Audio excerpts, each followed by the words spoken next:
नमस्कार मित्रांनो, हा आपला आहे प्लॉट. डाळिंबाचा प्लॉट आहे. हा 9 महिन्याचा प्लॉट झाला आहे. पूर्ण खालून उचलून घेतलेला आहे. तर अजून एक वेळ कटिंग होईल याची.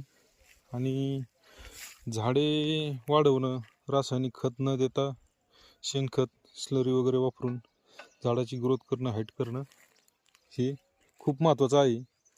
हे पहा, छाटणी सांगतो मी हाताने कशी करायची.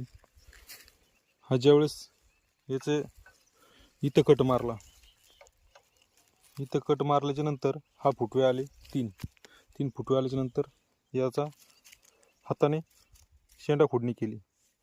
हे पहा, इथं पण दिसेल तुम्हाला, याचा शेंडा खोडला. हे पहा, इथं दिसते स्पष्ट. इथं शेंडा कट केला हाताने. नंतर या 2-3 ब्रांच निघल्या. त्या ब्रांच निघल्याच्या नंतर आपल्याला अशा पद्धतीने हाताने याचं शेंडा तोडून घ्यायचं आहे.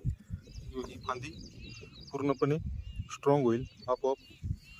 कोणतंही लिक्विड खत 0.34 सोडायची गरज नाही याला. त्या पद्धतीने शेंडा कट केला, अशा पद्धतीने जर कट केला तर ही फांदी स्ट्रॉंग होते पूर्ण. हे पहा, अशा पद्धतीने कट करायचं. पूर्ण झाड असं हाताने डेव्हलप करायचे. कोणत्याही प्रकारची कैची लावायची नाही आहे.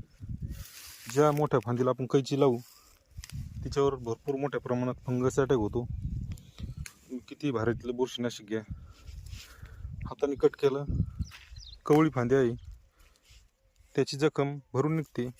कोणतेही फंगीसाईड वापरायची गरज नाही त्याला. हे पहा, अशा पद्धतीने. हां, ज्यावेळेस आपण तुम्ही म्हणताल आता बाबा याचा विस्तार भरपूर होईल, ज्यावेळेस आपण कटिंग करणार आहोत, झाडाची पूर्ण फळ छाटणी घेणार आहोत, त्यावेळेस झाड पूर्णपणे मोकळं केलं जाईल. तोपर्यंत त्याला वाढू द्या, जसं वाढायचे तसं वाढू द्या. कोणत्याही प्रकारची त्याला छाटणी घ्यायची लवकरात लवकर गरज नाही आहे. आपण पूर्ण झाड म्हणजे पहिलेच उचलून घेतलेलं आहे. आत्तापर्यंत 3 छाटणी केल्या आहेत. पहा, अशा पद्धतीने झाडाचा डेरा तयार होईल. हे पहा, हे झाड पहा, पूर्ण हाताने त्याचं तोडून घेतलेलं आहे.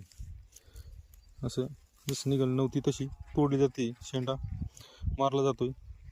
त्यावेळेस त्याची फुटव्याची संख्या भरपूर येते. हे पहा, पूर्णपणे झाड उचलून घेतलेलं आहे आपण खालून.